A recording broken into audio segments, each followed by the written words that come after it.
Des questions aussi sur les incendies. Oui, alors que le feu, vous en parliez tout à l'heure, brûle toujours ce matin en Gironde, aux alentours de Somos. Il a déjà ravagé 3600 hectares selon un dernier décompte, 700 pompiers mobilisés, une dizaine de canadaires, d'hélicoptères. Combien ça coûte tout ça? Question d'Alain, quel est le coût de ces interventions? Ça doit être colossal. Fanny Fechsteiter, vous vous êtes penchée justement sur ces chiffres. Colossal, c'est le mot. Oui, c'est vraiment le mot, puisqu'on ça se compte en plusieurs dizaines de millions d'euros. C'est l'État qui paye, donc forcément un peu nous aussi. On va prendre les exemples des deux incendies du premier épisode, des incendies en Gironde, à Landiras et à la Teste de Buch, du 12 au 25 juillet dernier. En commençant par exemple par les moyens humains. Rien que les sapeurs-pompiers, ils étaient 2000 à 3000 au plus fort de ces épisodes de feu en Gironde. Ils coûtent par jour 1 million d'euros. 1 million d'euros par jour, donc sur toute la période, ça revient à 13 millions d'euros, rien que pour la mobilisation humaine de ces pompiers sur place.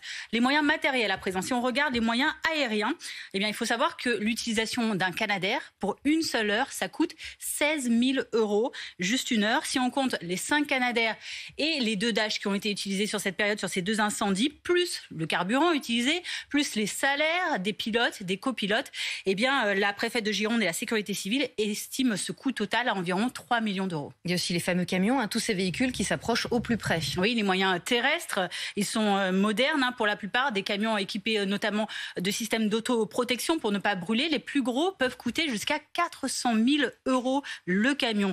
Évidemment, on pense encore une fois au carburant qui est utilisé. Pour les camions citernes, il y en avait plus de 350 utilisés au plus fort des incendies.